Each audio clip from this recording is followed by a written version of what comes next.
Welcome, everybody, to the CFL Weekly Pick'em Show on the Grueling Truth Sports Network. The CFL Weekly Pick'em Show is brought to you by Replenishing Care and Technologies and MyBookie.ag. I'm your host, Mike Goodpaster, and I want to welcome in my co-host. First up, Brian Schmidt. How you doing, Schmitty? I'm doing good.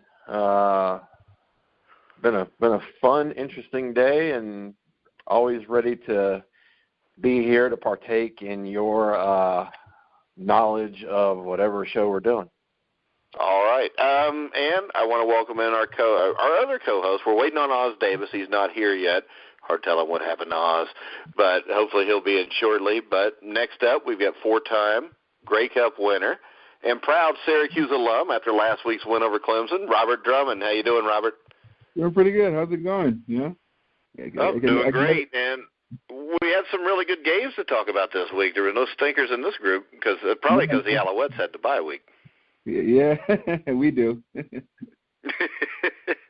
Now, the first game we got to talk about, Calgary. Would they put 59 on Hamilton earlier in the season? Hamilton's not the same team anymore, though, and the Calgary Stampeders had to scrape out a 28-25 win at Tim Hortons Field Friday night. Rene Paredes' 17-yard field goal, which was helped out by a pass interference penalty on Hamilton, helped lift Calgary over Hamilton. I think that just from the way I remember you talking about this, Robert, this game surprised you that it was this competitive. In a sense, you look at it, okay, let's all call it like it is. Calgary is the cream of the class, in the CFL right now. They're the top tier team. They started off slow and they put their foot on the gas and they're driving along. But this is one of those games that I call a trap game. It's a game that where Hamilton really has nothing to lose. So what are they going to get? For Hamilton, this is their Grey Cup game. This is their game for their playoff game.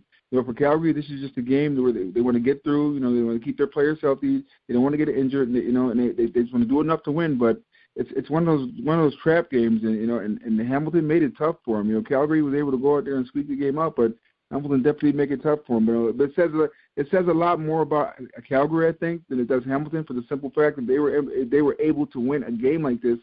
In a game that it's a slip-up game, they lose it, no big deal. They win it, it still shows that they're the dominant team. And it's a game, psychologically that benefit and bode well for Calgary going to the playoffs. Yeah, and I think Robert really hit on something here. For the last couple of years we've done this show, Schmitty, it's been Calgary and everybody else pretty much, even though they lost the Grey Cup to Ottawa last year. But, you want to talk a little bit about this? Calgary, every game is like this. Every team that plays Calgary, this is their Super Bowl. And Calgary seems to fend them off, almost every time.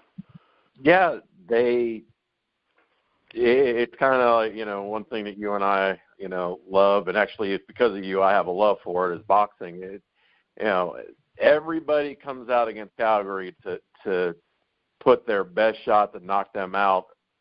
And Calgary finds a way to withstand it. They take them into the deep waters, and they end up winning a football game. It's just a sign of just how good they are. It doesn't matter. It could be an offensive game.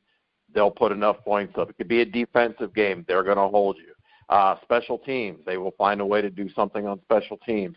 They always find a way, and that's why they've been the team that they are, and they continue to do it every week. It really becomes amazing to watch. I don't know that, we give them a lot of credit, but I don't know that overall that people give them the real credit that they deserve. Well, I think it's one of those things like the Patriots. It's just kind of expected. It's expected that they're going to win. It really is. But it's amazing to watch what they do week in and week out.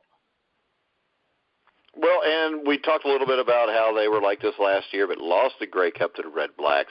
Now, the Red Blacks, to transition a little bit, completed an exciting comeback, which clinched a home playoff berth on Friday night, defeating the Saskatchewan Roughriders on the final play of the game, 33-32.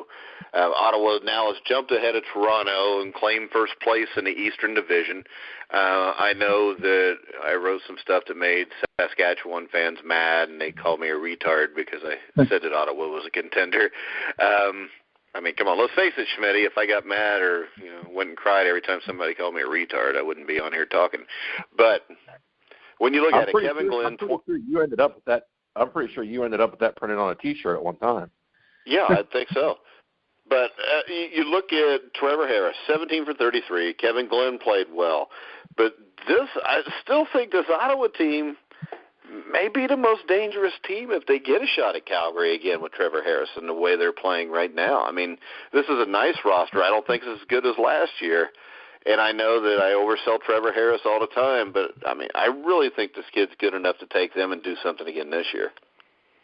Yeah, the roster's not as good as last year. And early on in the season, they were losing. They were always close, losing games in the fourth quarter. But what we've seen, especially since Trevor Harris has come back, and is you're starting to see they're getting good, really good at the right time, and you're starting to see that really mesh. And I think Trevor Harris is definitely one of the top quarterbacks in the CFL, and he's a guy that I think has done a really good job of bringing this team together, and now they're starting to get production out of a lot of different guys, and you're just really starting to see this team put it together at the right time, and they're going to be a dangerous team come playoff time. All right, Robert, Saskatchewan.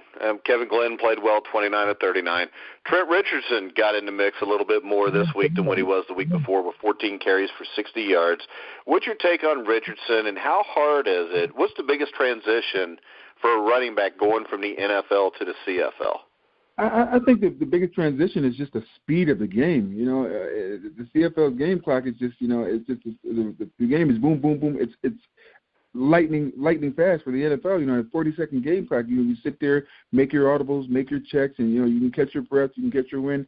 In the CFL, you can't catch your wind. It's a wider field, it's a longer field. It's just like you're constantly moving, you're constantly going all the time. You even can waggle up to the line of scrimmage. So for Trent to go out there and have a good of a game as he did, it's like it's going to take him a little bit of time, but it's glad to see him.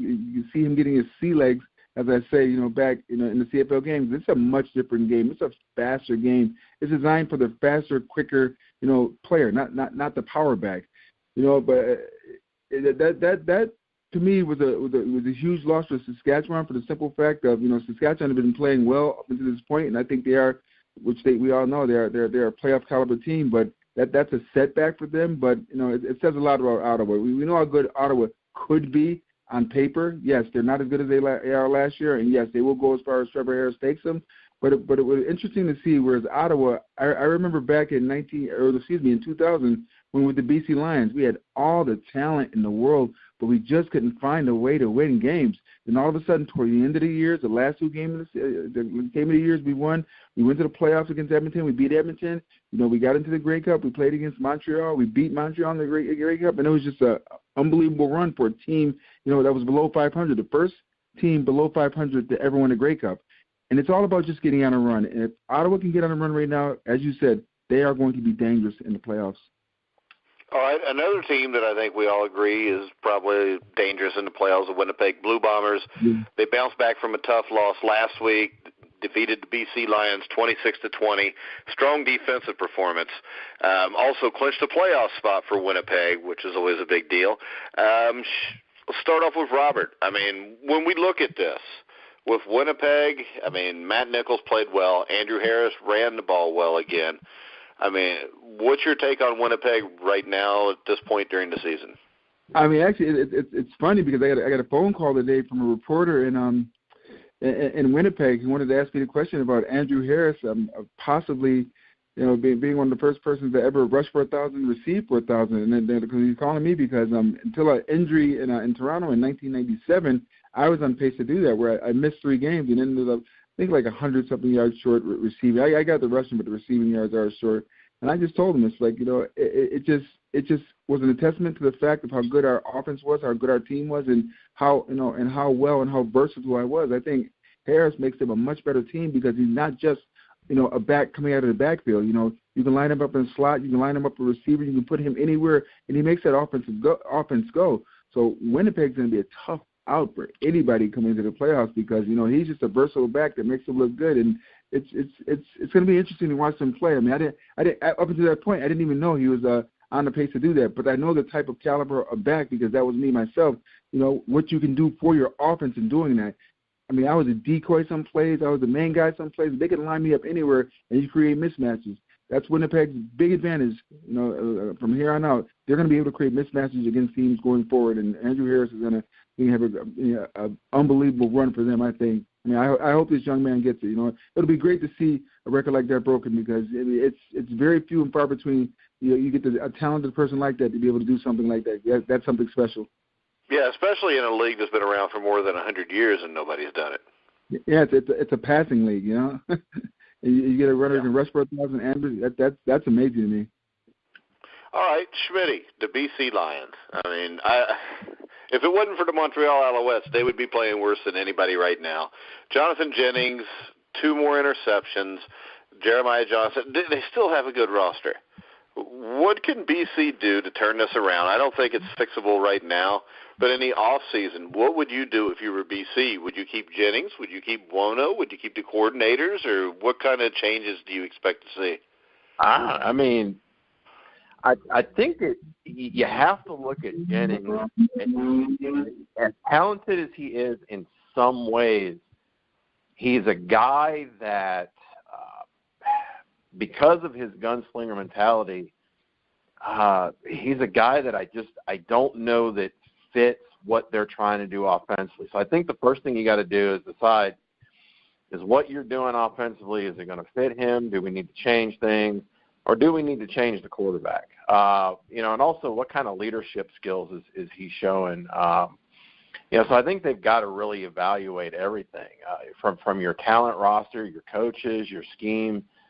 Because this team on paper, they should be a lot better than they are. And you and I both know usually when that happens, usually the first thing that gets looked at is the coaching staff. But I think really you've got to evaluate everything. You got to evaluate, is this guy a CFL quarterback that can get you to the Grey Cup? All right, so that'll take us to Edmonton-Toronto, which was the 4th of the great games. Basically a game where the Eskimos led nearly from start to finish. The Argos stormed back to take the lead with just a few minutes left. Mike Riley had other ideas, as he usually does. Lead a 12-play, 59-yard scoring drive in 2 minutes and 10 seconds to salvage a split with the season series with the Argonauts. I'll start off with you here, Brian. I mean, with Toronto and Edmonton, and these are 2 teams that basically live and die as their quarterback goes. I think the difference here is just C.J. Gable, 15 carries, 104 yards. Toronto did not run the ball as well as they have been. James Wilder didn't play in the game. What's your take here on these 2 teams as they make a final push towards the playoffs? It really comes down to they are so dependent upon. They're going to go where their quarterbacks go. They are so dependent upon that.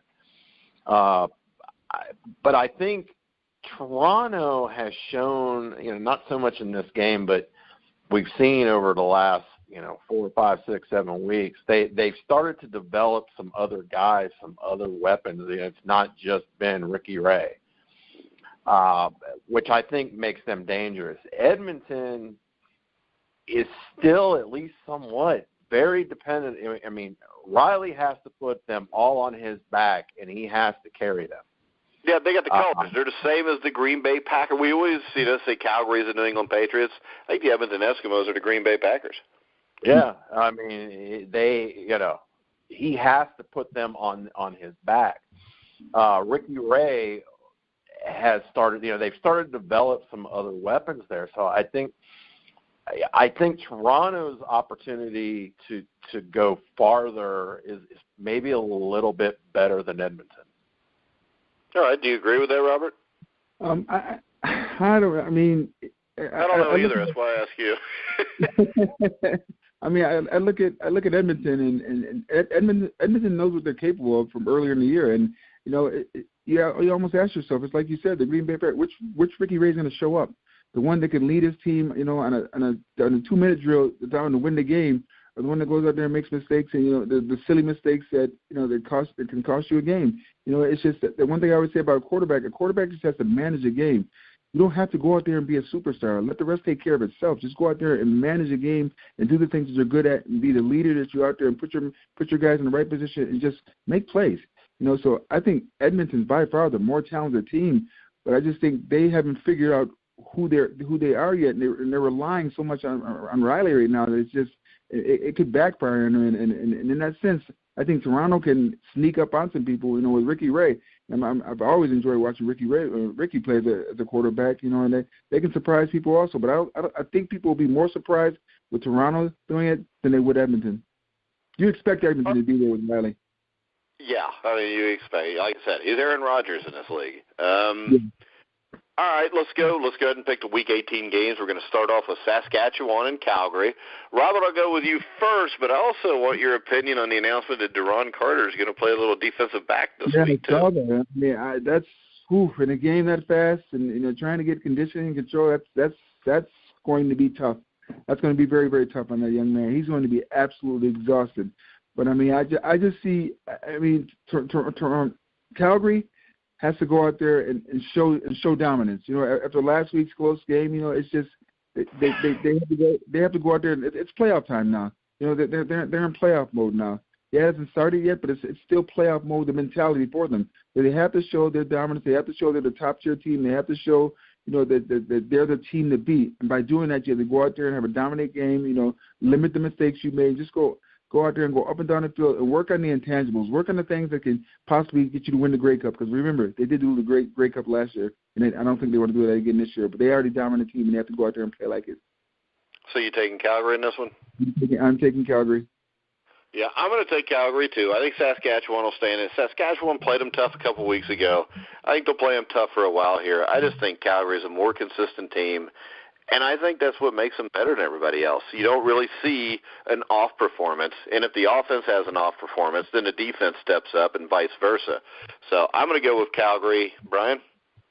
Yeah, Calgary is such a complete team. And it's so hard to pick against them, even when you know that eventually, they're going to be good to lose one. You feel that way, but every week you can't really find a reason to go against them because they're just so complete and they find a way to win. All right, next game, Brian, the Winnipeg Blue Bombers at the Toronto Argonauts. Oh, I've been kind of riding that Winnipeg train, and I'm going to keep riding it. I think they are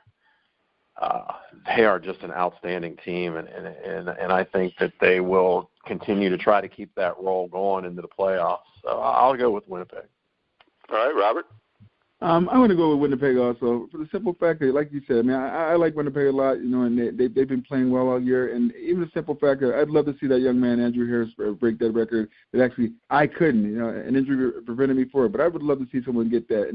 And I know what I had to do to be able to put myself or in a position to be able to even accomplish something like, as amazing like that. So I understand, what he's doing, the pressures he's going through to try and break a record and things of that nature. But I'm pretty sure that he's going to go out there and give him the best opportunity to do it. But if he doesn't do it, they're going to go out there with intentions on winning the game and showing, again, that they're a team to be reckoned with going into the playoffs. I just think, Toronto just doesn't have enough for them going into this. I think Winnipeg wins this game. All right, I'm going to disagree. I'm going to go with Toronto. And it's not because I think they're the better team, but I just think that Winnipeg's clinched. They're 2 games up, I think, on Edmonton. So they pretty much got second place clinched. I don't think there's much chance Calgary is going to lose 2 games and give them a chance to do anything here. So I'm going to go with Toronto. They're half game back. They have to win the game, and I think they will. I think it's going to come down to the old wounded animal against the guy who's a little bit comfortable. So I'm going to go with Toronto. The next game, Edmonton at BC. I'll go ahead and pick this one first since you guys went first on the other one. I'm going to go with Edmonton. I'm sure it'll be a close game in BC. Jennings will throw a couple picks, and that'll be the difference. But if you give me a game between 9-6 Edmonton, and 6-9 BC, and Mike Riley's the quarterback for Edmonton on top of that. I don't see how you can go anywhere but Edmonton on this one, Robert. Edmonton. I mean, Mike Riley versus Jonathan Jennings. I mean, Jennings just he's a gunslinger and makes too many mistakes. He forces the ball, he doesn't manage the game. And Riley just, as we said before, Riley's the Brett Favre of that team. Just at times he just finds a way to win, and he becomes a head seat player. And I just think Edmonton just has too many intangibles, and BC just doesn't. Edmonton wins this game. All right, Schmidt. Yeah, Edmonton. That factor of BC with how they play and how Jennings plays, and then how Riley plays. That's going to be the difference in this game. Is Jennings will make a couple mistakes. Riley rarely ever does, and if he does, it may be one mistake, but you can almost bet that Jennings is going to throw at least 2 picks, if not 3. Yeah. The next game, the Hamilton Tiger Cats at Montreal. I'll just start this one, Hamilton. Robert? I'd say Hamilton also. Brian? Hamilton. Yeah, I don't think there's any explanation. But here's this. Do you think there's a chance that Masoli is the starting quarterback next year there, Brian? He continues the way he's going. I think very much so, because he's going to get more and more comfortable in June Jones's offense, and that's going to make a huge difference. And I really like a lot of things. Having got to see them play a little bit, I really like a lot of things they're doing offensively, and it seems like Masoli is getting very comfortable in what they're doing. So I definitely think he could be their starting quarterback. He continues playing like this.